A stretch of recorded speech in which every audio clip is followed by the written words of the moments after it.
Hello, viewers. Welcome to N5 Miss Srinivas Rishi. Vedic numerology. Numerology is a science which has a great scope of predicting many things which are going to happen in our lives, good or bad phases, good phases. So, some people ask me regarding it. Why would we know regarding the things, whatever the things happen in our lives, let them happen like. But only I say that when you feel and when you know about the things what are going to happen in your life, the possibilities that year you can plan accordingly, and also you can prevent sometimes when you know that something is going to happen in your life, maybe a bad thing or good thing. Definitely on particular years and particular all right time and phase, you can do some better things also in good phases. Whenever bad phases are there, just you can stop and be calm and do your simple works whatever are there like.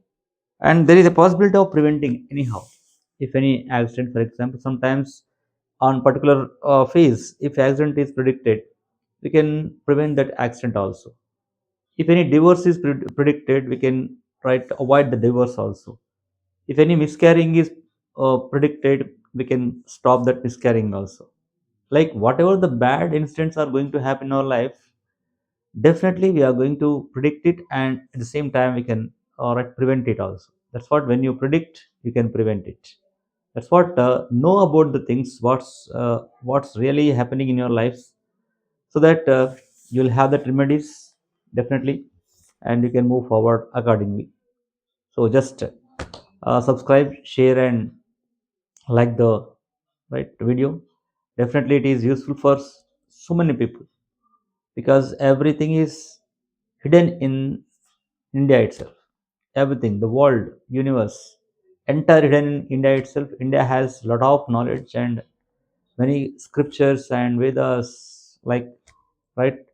Many other rishis had right invented great things, even the medicine, of course, from India itself.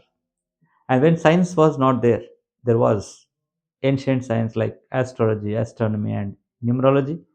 So now I'm coming with that. Of course, all of you know that the series of months, January, February, and like March, April, May, June, July, August, October, November, December. Up to December, what your life is really going to happen. Then especially the particular people who are born in particular months. So what it's predicting the 2026, coming with the topic. అంటే 2026 అనేది ఆయా నెలల్లో, అంటే జనవరి నుంచి December వరకు ఉన్నటువంటి నెలల్లో ఆయా పర్టికులర్ డేట్లో పుట్టినటువంటి వాళ్ళకి ఈ 2026 ఎలా ఉంటుందని ఒక వీడియో చేసుకుంటూ వస్తున్నాను. జనవరి ఆల్రెడీ అప్లోడ్ చేశాను, మీరు చూస్తున్నారు. ఈరోజు మీరు చూడబోయేది ఫిబ్రవరి. ఈ వీడియోలో మీరు ఫిబ్రవరి మంత్లో పుట్టినటువంటి వాళ్ళకి 2026లో ఎలా ఉంటుంది అనేది. So let us see. అంటే ఫస్ట్ ఫిబ్రవరి రోజు పుట్టినటువంటి వాళ్ళకి 2026లో గురుబలం ఉందండి. సో ఏదైనా పనులు స్టార్ట్ చేయొచ్చు, ఎక్కడైనా రైట్ అన్నీ కూడా పాజిటివ్గా జరిగే అవకాశాలు ఉంటాయి. వాళ్ళు గురులో ఉన్నారు. నెంబర్ 3 దశలో ఉన్నారు, దశ 3లో ఉన్నారు. అండ్ సెకండ్ ఫిబ్రవరి రోజు పుట్టినటువంటి వాళ్ళు దశ 5లో ఉన్నారు. సో అంతా కూడా శుభం. డెఫినెట్గా ఈ ఇయర్ అంతా కూడా బాగుంటుంది. ఇది డేట్ ఆఫ్ బర్త్ చూసుకోవాలి 2027 ఫిబ్రవరి వరకు. సో 2027 ఫిబ్రవరి వరకు వీళ్ళకి అద్భుతంగా ఉంటుంది, ఎందుకంటే దశ 5లో ఉన్నారు. సెకండ్ ఫిబ్రవరి పుట్టినటువంటి వాళ్ళు. థర్డ్ ఫిబ్రవరి పుట్టినటువంటి వాళ్ళు దశ 4లో ఉన్నారు. వీళ్ళకి కొంచెం క్రిటికల్ టైం ఉంటుంది, కాబట్టి కొంచెం ఎలాంటి కొత్త ఇన్వెస్ట్మెంట్ చేయకుండా, అంటే ఇవన్నీ కూడా విద్యార్థులకి కూడా కొంచెం జాగ్రత్తగా చూసుకోవాల్సినటువంటి అవకాశం ఉంది. ఎందుకంటే అవసరం ఉంది. ఇక్కడ విద్యార్థులకు ఫెయిల్యూర్స్ వచ్చే అవకాశాలు ఉన్నాయి. కాబట్టి వీళ్ళు హయగ్రీవ స్తోత్రం అండ్ దక్షిణామూర్తి స్తోత్రం కానీ, దత్తాత్రేయ మంత్రాన్ని కానీ పఠిస్తే బాగుంటుంది. దెన్ 4th ఫిబ్రవరి పుట్టినటువంటి వాళ్ళకి వీరు దశ 1లో ఉన్నారు. వీళ్ళకంతా కూడా సక్సెస్ రేట్ బాగుంటుంది. వీళ్ళకి ఏదైనా గవర్నమెంట్ జాబ్ ప్రిపేర్ అయితే గవర్నమెంట్ జాబ్ వచ్చే అవకాశాలు ఉంటాయి. ఈ దశలో మీరు గవర్నమెంట్ జాబ్ కానీ వేరే ఇంటర్వ్యూస్ సక్సెస్ అయ్యే అవకాశాలు చాలా ఉంటాయి. కాబట్టి ఆ దశలో మీరు వెళ్ళాల్సిందిగా ఉంటుంది. అండ్ ఫిబ్రవరి ఫిఫ్త్ ఫిబ్రవరి పుట్టినటువంటి వాళ్ళకు 2026లో ఎలా ఉంటుందంటే వీళ్ళ యొక్క దశ 9లో ఉంది. సో దశ 9లో ఉంది కాబట్టి వీళ్ళ గ్రిడ్లో ఆల్రెడీ 9స్ లేకుండా ఉంటే మాత్రం తప్పకుండా వీరికి ఈ 9 శుభం చేస్తుంది. అంటే కుజుడి యొక్క ప్రభావం ఉండడం వల్లనే మనం స్థలాలు కానీ ఇల్లు కానీ కొనే అవకాశాలు ఉంటాయి కాబట్టి అంగారక స్తోత్రాన్ని, కుజగ్రహ స్తోత్రాన్ని పఠిస్తే బాగుంటుంది వీళ్ళు.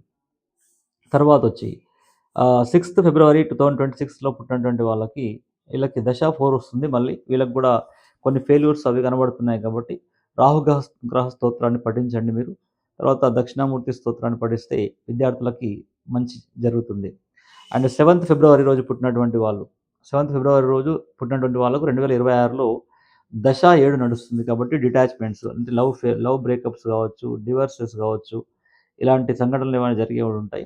అంటే ఫ్యామిలీలో డిస్ప్యూట్స్ అయ్యే అవకాశాలు ఉంటాయి. కేతుగ్రహం యొక్క ఇన్ఫ్లుయెన్స్ ఉంటుంది కాబట్టి కేతుగ్రహ స్తోత్రాన్ని పఠించండి. అదేవిధంగా వెంకటేశ్వర స్వామిని దర్శించండి. అంతా శుభం జరుగుతుంది.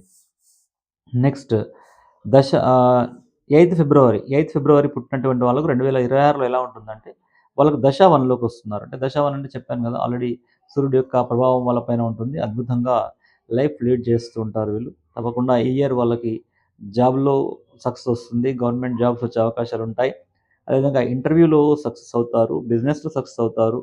అడ్మినిస్ట్రేషన్ క్వాలిటీస్ పెరుగుతాయి. లీడర్‌షిప్ క్వాలిటీస్ ఉంటాయి. రాజకీయ నాయకులకు అద్భుతంగా ఉంటుంది. ఈ యొక్క 8th ఫిబ్రవరి పుట్టినటువంటి వాళ్ళు. ఎందుకంటే దశ 1లో ఉన్నారు వాళ్ళు. తర్వాత 9th ఫిబ్రవరి పుట్టినటువంటి వాళ్ళకి 2026లో ఎలా ఉందంటే వీళ్ళకి దశ 3లో ఉన్నారు. సో దశ 3లో ఉన్నారు కాబట్టి తప్పకుండా వీళ్ళు అద్భుతాలు సృష్టించే అవకాశాలు ఉంటాయి. సో గురు దశలో ఉన్నారు. It's okay. అండ్ 10th ఫిబ్రవరి పుట్టినటువంటి వాళ్ళు 2026లో దశ 2లోకి వస్తున్నారు వీళ్ళు. సో ఎమోషన్ కొంచెం ఇంట్లో ఏదైనా ప్రాబ్లమ్స్ అంటే ఆరోగ్య భంగాలు, తల్లిదండ్రులకు ఏదైనా జరిగే అవకాశాలు ఉంటాయి.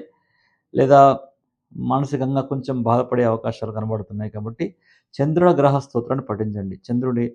చంద్రగ్రహ స్తోత్రం పఠించడం వల్ల అంతా బాగా జరుగుతుంది. తర్వాత 11th ఫిబ్రవరి 2026 పుట్టినటువంటి వాళ్ళకి ఎలా ఉంటుందంటే వాళ్ళకి దశ 8లో ఉంటున్నారు ఇయర్ అంతా కూడా. కాబట్టి కొంచెం స్ట్రగ్లింగ్ ఉంటుంది. బట్ ఓన్లీ గ్రిడ్‌లో ఏదైనా 8 ఉండి ఈ 8 మీకు తోడైతే మాత్రం మీ యొక్క గ్రిడ్‌లో 1 ఉంటే తప్పకుండా మీకు గవర్నమెంట్ జాబ్ వచ్చే అవకాశం ఉంటుంది. అంటే గ్రిడ్‌లో 1 ఉండి ఆల్రెడీ 8 ఉండి ఈ 8 యాడ్ అయినప్పుడు ఈ ఇయర్ గవర్నమెంట్ జాబ్ వచ్చే అవకాశాలు మీకున్నాయి. శనిగ్రహ స్తోత్రాన్ని పఠించండి. ఓం శనైశ్చర్యాయ నమః అని లేకుంటే నీలాంజన సమభాసం రవిపుత్రం హిమాగ్రజం ఛాయా మార్తాండ సంభూతం తం నమామి శనైశ్వరం అనే మంత్రాన్నైనా పఠించండి రెగ్యులర్‌గా. తర్వాత 12th ఫిబ్రవరిలో పుట్టినటువంటి వాళ్ళు 2026లో దశ 7లోకి వస్తున్నారు. దశ 7లో ఉన్నారు కాబట్టి డిటాచ్మెంట్స్, ఫెయిల్యూర్స్, డిలేస్ ఇవన్నీ కూడా జరుగుతుంటాయి. అంటే ఈ వీళ్ళకి ఫారిన్ వెళ్ళే అవకాశాలు కూడా ఉంటాయి. అంటే ఈ 7 అనేది ఏం చేస్తుందంటే బంధుత్వాలకి దూరం చేస్తుంది కాబట్టి వీళ్ళు ఇంటి నుంచి దూరం వెళ్ళిపోయే అవకాశాలు కూడా ఉంటాయి. 13th ఫిబ్రవరి 2026 13 ఫిబ్రవరిలో పుట్టినటువంటి వాళ్ళకి 2026 ఎలా ఉంటుందంటే వీళ్ళకి కూడా ఎమోషన్ దశ వచ్చింది. దశ 2లోకి